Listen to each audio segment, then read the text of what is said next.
"Aim with your thumb, girl," Sherlock Holmes admonished. She popped the whip with a snap. The jar shattered where it sat on the post behind Scotland Yard. Mirabella Hudson, niece to the great detective's landlady and chief bottle washer of his laboratory, glanced to the water's edge to see a police rowboat in the distance patrolling the Thames. The odour of hops and malt from the Lion Brewery filled her nostrils. Still strange to her after a country upbringing in Dumfries in southern Scotland, in the county of Dunfrishire. The sounds and smells of her family farm unimaginably different from London life. "I abhor repeating myself to the inattentive." Sherlock Holmes tapped his finger on his chin in obvious perplexity, while studying her stance. "I know there was nothing lacking in my precise and expert explanation, so I must ask myself why you failed to perform, Miss Hudson." Mirabella breathed deeply. Even the scent of the coal and the Thames, an odour which could charitably be described as muddy on its best day, excited her. Everything about this city of over 4 million people of every nationality thrilled her. This city of universities, government, sinister underground crime, newspapers, silk weaving, fashion in equal parts elegant and disturbing, tanning, exotic foods, and manufacturing. And what was manufactured that was not manufactured in London? Soap, bricks, precision instruments, furniture and clothing, and even ships and railroads. In seeing London, she had been allowed to see the world.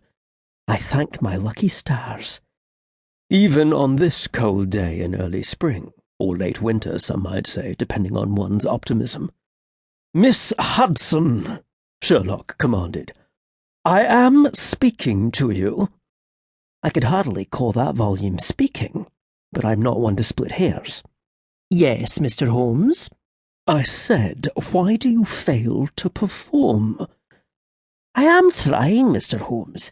This is only my third practice with the whip. Please do allow me time to master the skill."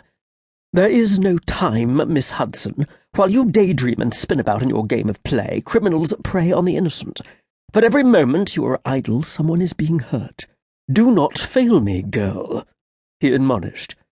Her tormentor, standing before her, had the physique of a middleweight boxer, and was in the prime of his life, both physically and mentally. He commanded, "Again." "Yes, sir." Mirabella snapped the whip and missed the jar altogether, and the sound of the popper slicing through the air, rising above the tugboat horns and the children shouting as they played ball. The crisp air, longing for spring, made every sound and smell more vivid in her mind. Mirabella knew that she was fortunate by anyone's estimation.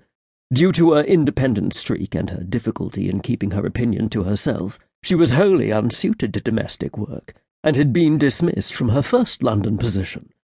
She had been unemployed and unemployable when her Aunt Martha, with whom she lived, found her a position with one of her tenants, Sherlock Holmes. Mr. Holmes was a young detective, not even 30 years of age, but fast gaining a name for himself. Thankfully, no one wished to work for Mr. Sherlock Holmes, or her present position might not have been available. Sherlock had, one might say, difficulty in social situations.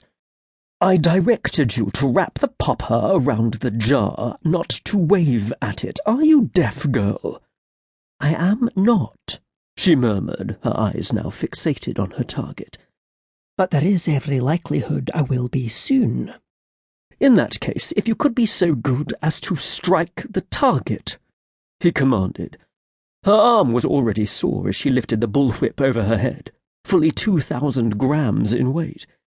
Sherlock had insisted that, though the heavier bullwhips did not lend themselves to fast movement, they were more accurate. And then the humour of the situation struck her involuntarily. "How have I arrived at this strange and unforeseeable place so quickly?" She smiled to herself as she estimated the speed of wind blowing eastward by the breeze hitting her cheek. Initially, she had simply kept the laboratory clean and documented fingerprints. If anything involving Sherlock Holmes could be termed simple. Then Sherlock had needed a female operative. Mirabella quickly learned that the great detective had more in store for her than washing jars and labelling specimens.